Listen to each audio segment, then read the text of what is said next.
ตอนนี้คณะสงฆ์ จากวัดอัมพาพรบ้านหลวงพลคำเมืองชนบุรีแขวงสวรรณเขตกำลังมุ่งหน้าขึ้นสู่ภูเขาควายที่สูงที่สุดในประเทศลาวกำลังคอยย่างขึ้นไปเรื่อย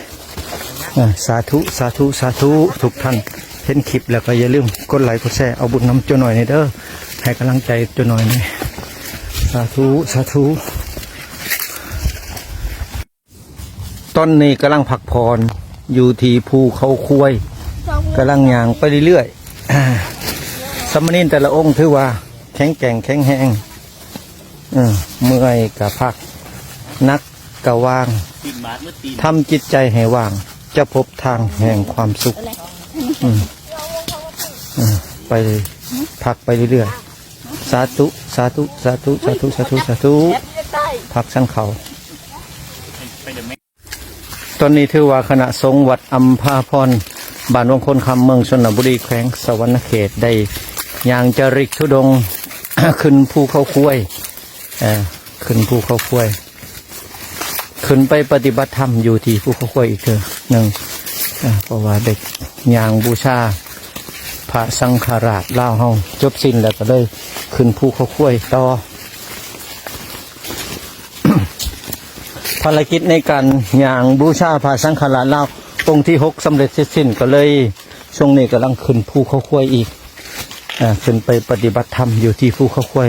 บำเพ็ญเพียรสมณธรรมอีกอยู่ภูเขาคุยสร้างบารมีที่ภูเขาคุยทุกท่านทุกคนเห็นคลิปนี้แล้วก็อย่าลืมกดไลค์กดแชร์อนุโมทนาบุญน้ำกันเด้อพองแบบเลยทุกท่านทุกคนสาธุสาธุ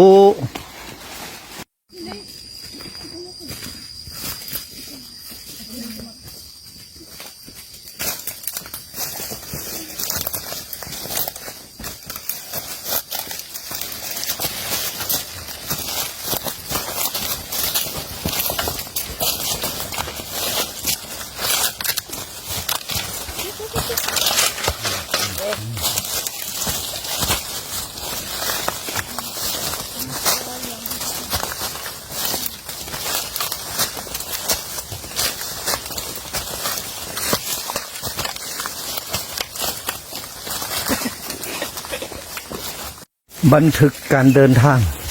ขึ้นภูเขาคุยมาปฏิบัติธรรมที่ภูเขาคุย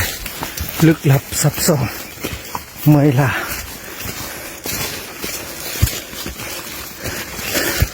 เต็มไปด้วยป่าไม้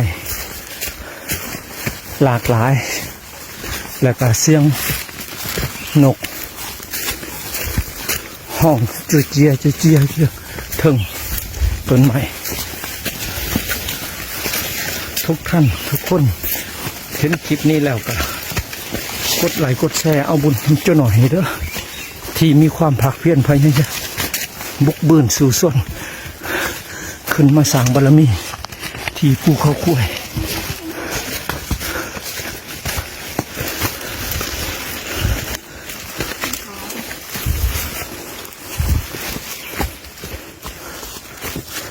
Mm-hmm.